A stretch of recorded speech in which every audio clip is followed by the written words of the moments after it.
Hey, everybody, welcome back to the Journey Podcast. I'm your host, Morgan Debaun, and we're here with an episode today that's been highly requested, which is how to build a profitable conference business. Now, conference businesses are incredibly risky and a lot of people fail. And so this is a really important episode if you want to figure out how to build an experiential business, how to build an experiential business that can be supported by sponsors, but also from consumers. So let's get into it.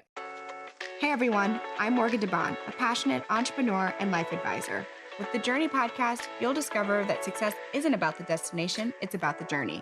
I'm sharing stories of amazing people who've taken control of their lives. Join me on my own journey to discover the secret sauce behind reaching success with permission from no one else. I don't know if you guys know this, but actually the first way that Blavity made its first six figures was through a conference. We had a conference called EmpowerHer. It was based in New York, and it was a women's experience. I don't know what your girl was thinking because New York was actually the most expensive market to possibly do this, and that was the first place where we did an event. We had Levy speak. We had Elaine Welteroff before she was even Teen Vogue editor. We had an incredible, diverse set of women talk about how to grow your brand. Again, this was like what, 2017? Maybe 2018. I think it was 2018, spring 2018. So this was like before influencers were like a career, you know. It was really incredible. We had a few different sponsors. We had Southwest as a sponsor. We had, I think, the Kaufman Foundation. No, maybe it was the Knight Foundation, actually. We had a few beauty brands like Cover FX. And it was one major room. Upstairs was tables. And then there was a secondary super small room for more gatherings. And we had a happy hour the night before. We had 2 ticket levels. The size of Blavity at that point, I think, was maybe 8 or 9 full-time employees. We weren't that big. We had our office in downtown LA, and that was basically the people who were putting it together. The reason I did a conference business was because we were reaching out to advertisers and brands, and we wanted them to buy advertisements with us to reach the Black millennial audience. And they were saying that we were too small to warrant the type of investment that I was really looking for. So I said, okay, well, it's going to take me a while to get to the type of digital scale and impressions that these brands require. So what else would they be willing to buy that's not necessarily tied to spots and dots? And when I say spots and dots, I mean like literally they look at the number of impressions that you have online. So the number of ad impressions, the number of people that you reach, how many ads those people are reaching every time they visit your website or they open up your newsletter. And the minimum threshold at that time, I think, was 5 million, 10 million monthly ad impressions. So we weren't there yet. So I said, okay, what is the one thing that people will buy that even if it's small, if you have the right people in the room, they're not going to necessarily count the spots and dots because the people that are in the room influence so many other people that it's worth getting in front of and having their attention. So events was one of those things. Now, as a Silicon Valley technologist and innovator, I did have to do my own set of work to say, wait, I spent all this time to build this huge millions and millions of people online, and y'all want to go in person and do an event? So it was really weird, the economics of it. But the first sponsorships that we sold, I think, were in like the $10,000 to $25,000 range. And it worked. It was a profitable event. We had, I think, a couple hundred people. I can't even remember how many, but it was enough, like over 100 people there. And we got back from that experience later that spring, early summer. And I told the team, okay, we're going to do another event. We're going to do an event in San Francisco for the Black tech community. And that was the beginning of AfroTech. So my team, in less than 5 months, built the first version of AfroTech. We were in downtown San Francisco in the Westfield Mall. It was about, I think we planned for 300 people, but the tickets sold out like 2 or 3 days in advance. And so we scrambled to get another venue. And so we wound up in a venue that could fit, I think, around like 500 people. And it was so sold out that people were trying to sneak into the conference. In fact, my friend Dave Salvant snuck into the conference. That's how we met. And he was like, hey, I was like, how dare you say hi to me when I know that you did not buy this ticket? Because I was nuts and I memorized everybody that was a ticket holder. Anyways, we're really good friends now, but that is how we met.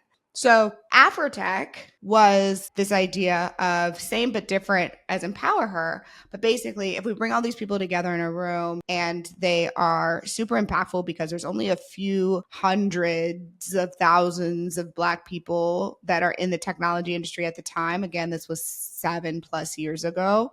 And certainly when you look at Silicon Valley, there weren't that many of us. I mean, we had like Google listservs and kind of like Facebook groups and different ways to connect with each other because it was not easy to like run into another Black person if you were just living your life in downtown San Francisco. So we started AfroTech and we went out to sponsors. And the idea with the sponsors was you should hire and recruit these Black folks because they're incredibly smart, incredibly talented. A lot of them are entrepreneurs, but we also knew, hey, most startups fail. So these are really entrepreneurial, smart people. You're going to want them in your companies. And we had a lot of sponsors, actually. We had Google our first year. We had PayPal our first year. I believe we had Oculus. I can't remember if Facebook owned Oculus at the time, but Facebook owns Oculus now. And it was really fun. We had a great experience. People really got a chance to get to know each other and build real relationships. We had a lot of cool conversations. I think we had like Quinta B speak that year. I think she was maybe early at BuzzFeed.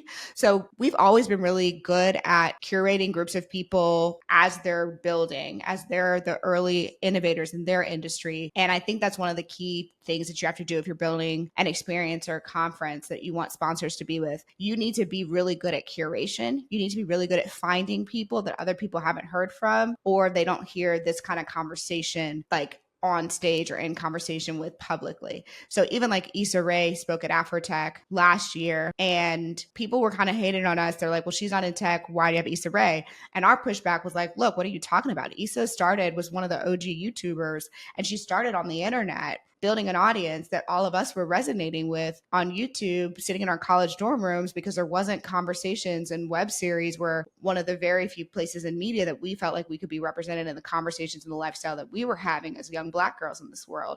So Issa absolutely is an innovator and a technologist. Then she built an entire empire. She's not just an actress. She is a creator. She is someone who leverages her community in order to build more products and offerings and entertainment for us. So AfroTech has always been about shifting with the times to make sure that we're creating platforms and spaces for people to be discovered or for them to share their enterprise, their innovations with us and help teach us how they did it. So that would be my first tip that's really important, which is how are the people that you're bringing together hard to reach? Or if they're not hard to reach because they're everywhere, then what is the conversation that they're having that they don't have anywhere else? And South by, for example, started because South by was a place to discover musicians and artists. This was way back before discovering music and artists was easy to do on the internet.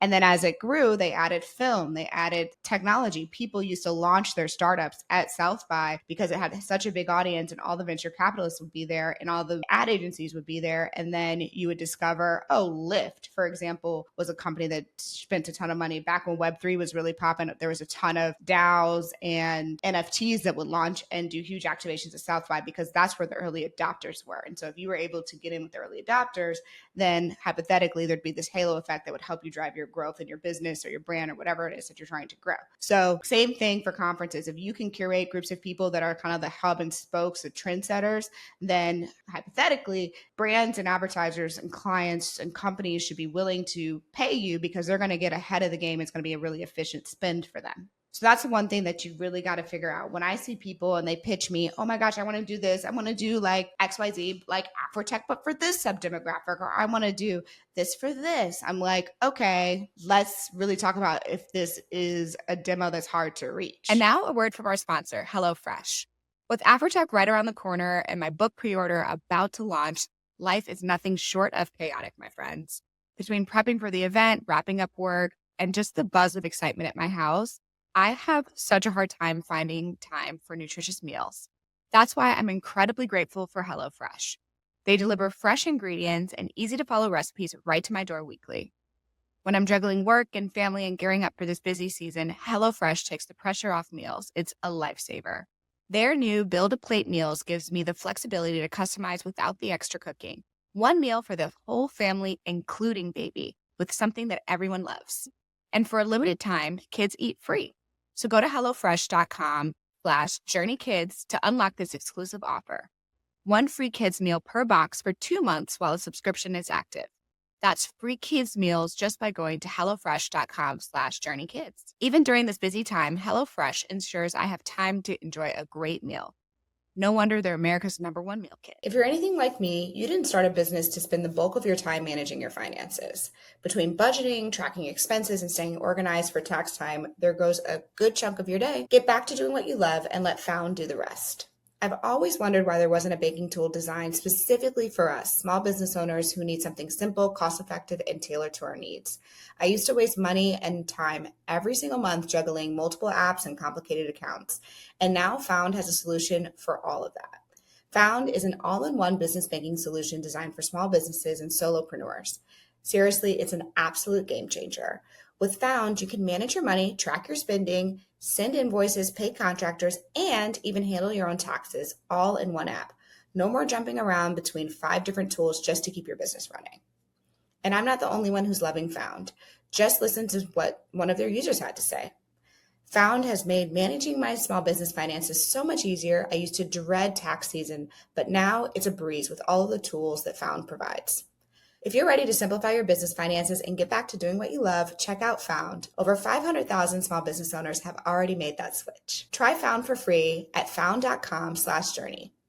Sign up for Found for free today at found.com/journey. The next thing that's really important when you are trying to build a conference business is how you build your budget. So my general rule, especially for the first few years of a conference where you are just building your business and you're trying to grow it, is that your ticket sales should be the base price of your budget in terms of how much you're willing to spend.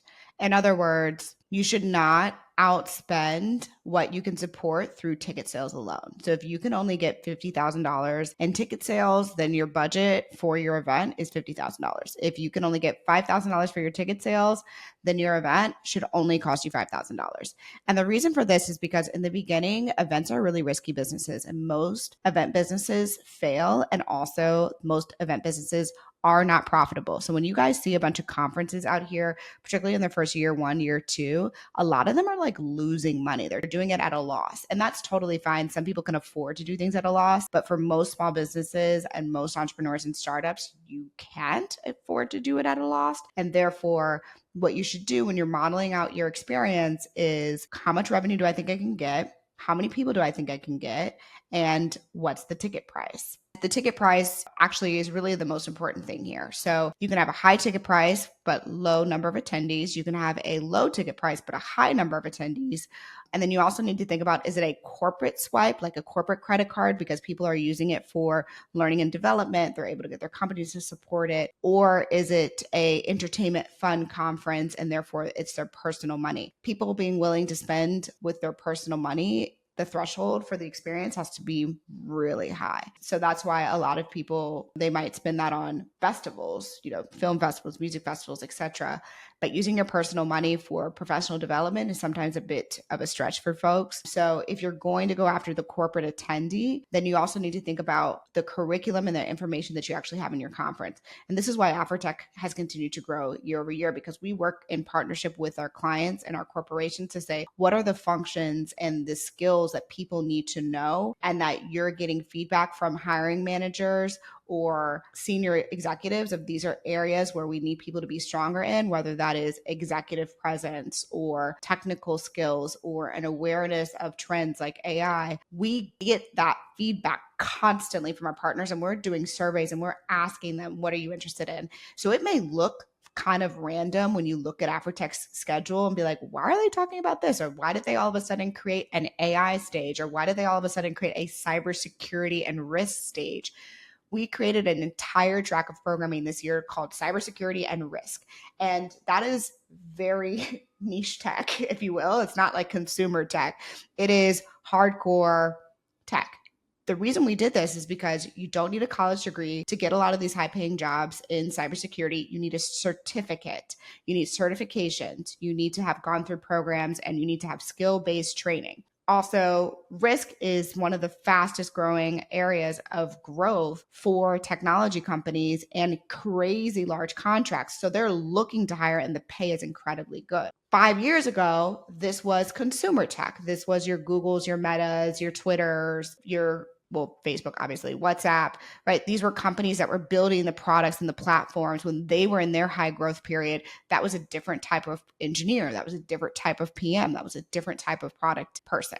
That has changed. So we want to stay ahead of the trend. And also, it's our responsibility as a business to ensure that we are bringing the most responsible content to you all, because we're also signaling, hey, this is the information that you're going to need to know, or like this is the vocabulary, so that as you rise through the ranks, you are conscious of cybersecurity and risk. You are conscious of the other parts of the business that are also growing into this industry. So you should be in conversations and dialogue with your potential sponsors and partners if you're building a business conference or something that's a business swipe. It's very important. I view my clients that sign our contracts at AfroTech as my partners in growing AfroTech. My job is to serve them and help them grow. Now, we also do the same thing with venture capitalists. So I'll meet with VCs and say, okay, what are the skills? What's the information? What kind of companies are you trying to invest in? What are the trends in your world? So then that's the same thing. We then signal, okay, these are the kind of startups that we're trying to attract. These are the kind of skills we're trying to equip founders with so that they can be more likely to get money from these VCs. So again, cybersecurity risk, enterprise, AI, these are all trending categories for venture-backed startups as well. You're not going to see too much on social media. You're not going to see too much about social capital and social networks this year at AfroTech, because that's not what people are trying to invest in, and that's not where businesses are growing. So this is all really important for you to think about as you're building your conference or events business. If you're going after the corporate consumer, if you're going after just the everyday person and it's their personal money that they're swiping, then that's a different equation, and your ticket price is probably going to be lower, and you're probably going to go after massive amount of people instead of a small amount of people who are in corporate roles. Okay, let's talk about location, city, and how we decide on where conferences are going to be. So we look at a few different factors. AfroTech is planned at this point 2 years out. So right now, my team is building me the plan for 2026 and 2027. So I built the vision with our head of AfroTech. Her name is Simone. You guys have heard me talk about Simone before. She's an OG at Blavity. And we sit there and we say, okay, what do we want the future of AfroTech to look like? What are the trends? So for example, one of the trends is that all of these younger folks that are coming up in their early 20s, when you ask them, where do you want to work? What do you want to do with your life? What are you trying to build? How can we help you? They say, I want to be a content creator. I want to work for myself. They don't necessarily aspire to go and work at these big tech companies anymore.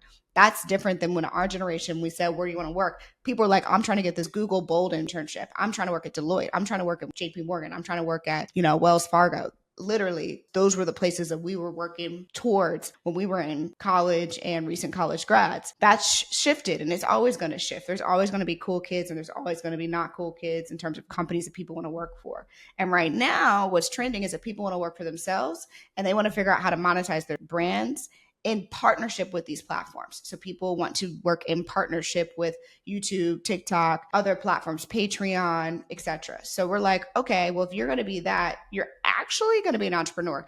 All these people out here talking about, I want to be a content creator. I'm like, you are saying you want to be an entrepreneur. You want to be self-employed. You want to employ yourself.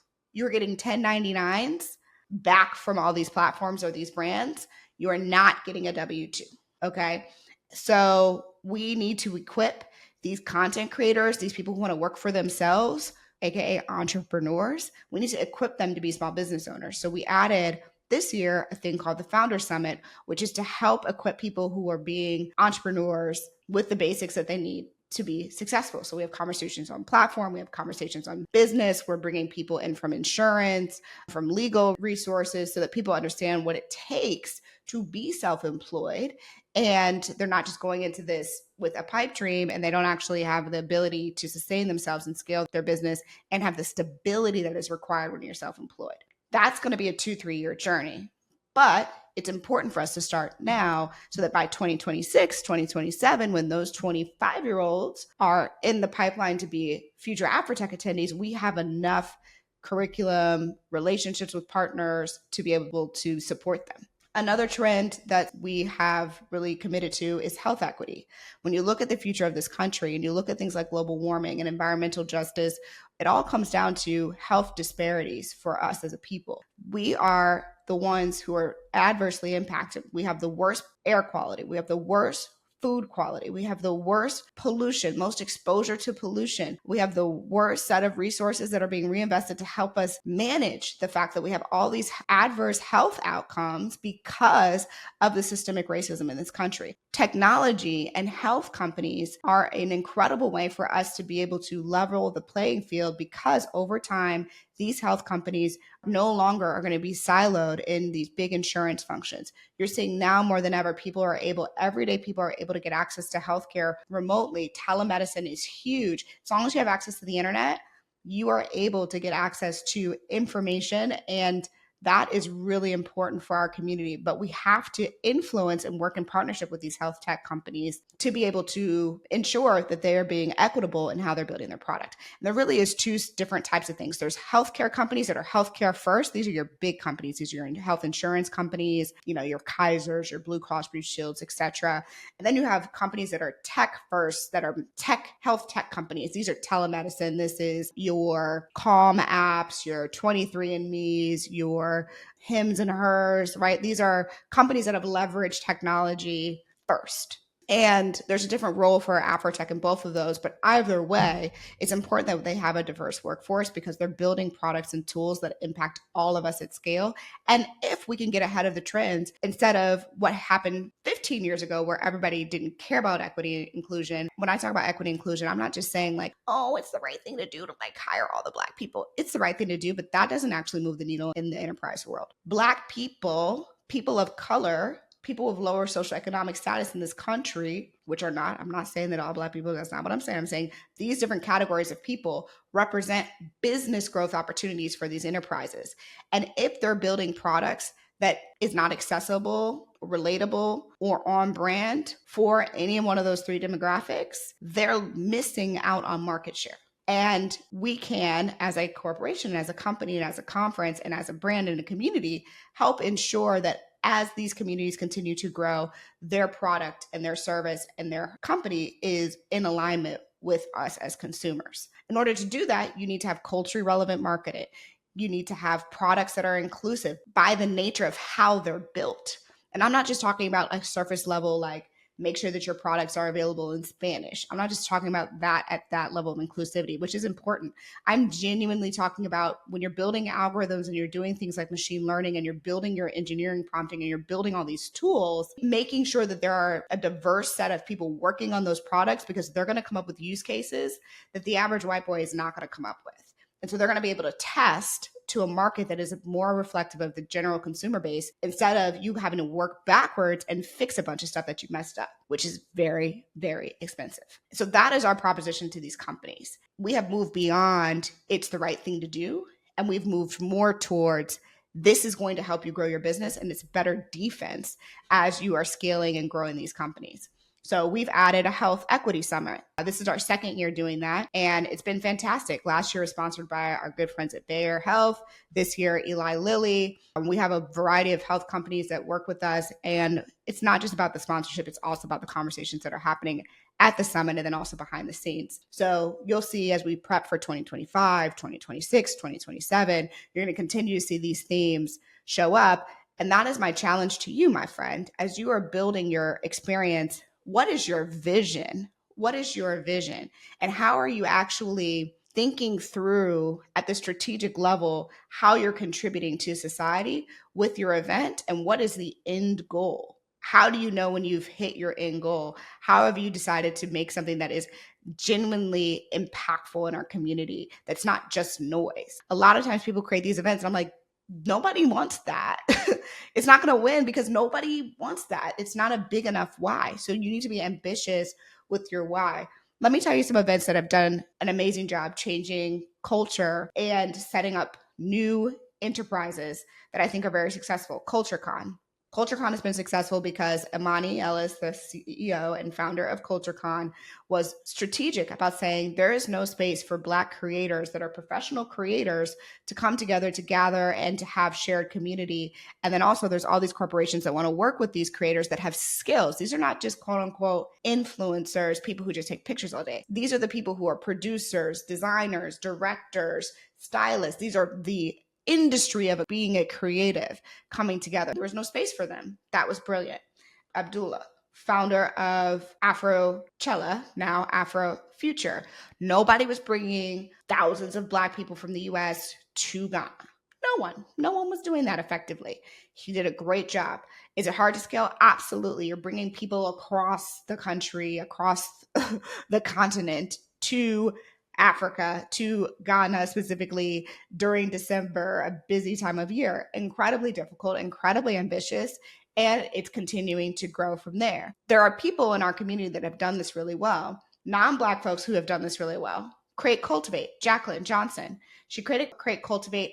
There was a time when Create Cultivate was like the it girl spot to be because there wasn't that many gatherings. Again, this was before the influencer things really went over deep, but like there was no place for people to gather. There was no place for people to come together and meet other women and collaborate and learn how to be these entrepreneurs. Create Cultivate was the first to do it, and she did a fantastic job, which is why she was able to successfully sell her company.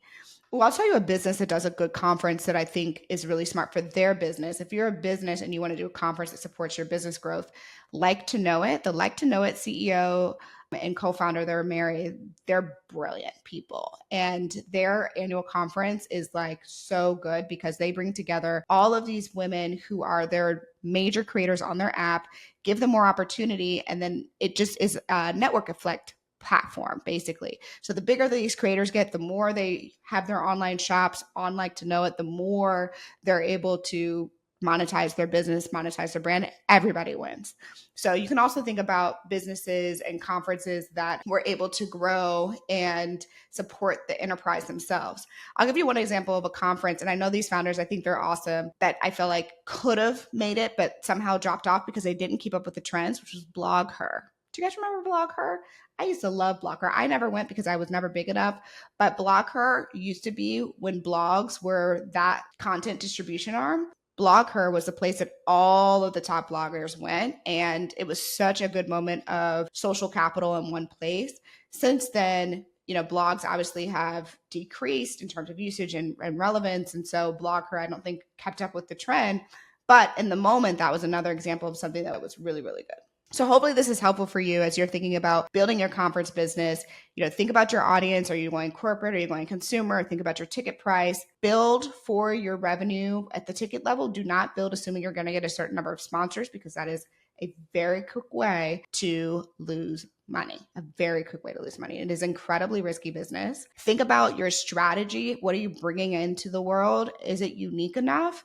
And if you are building a event as a marketing tool, that's fine, but you still need to be very cautious of costs and really make sure that it's a network effect platform that you're building. And again, a network effect is basically a flywheel where the more people that participate, the more the value is, which brings more people to participate, which creates this cycle and this circle of value for your business, for yourself as entrepreneurs. All right, y'all. I hope this was a helpful episode.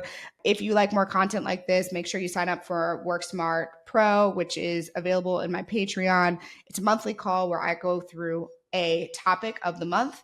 This month's topic, of course, will be events businesses and conference businesses. So we'll go into more of this episode, give you a chance to ask me questions. I'll answer them. And then throughout the rest of the month, there's always downloads, information, articles, books that I'm reading. So it's basically an entire little Morgan verse available to you. And I'm only opening it up for a few months. We'll shut it down and open it back up later next year. But it's a really fun way for me to get to know you and to support you, and also to be able to answer some of your questions directly. So I'll see you guys next episode. And thank you, as always, for listening to the Journey Podcast. Bye.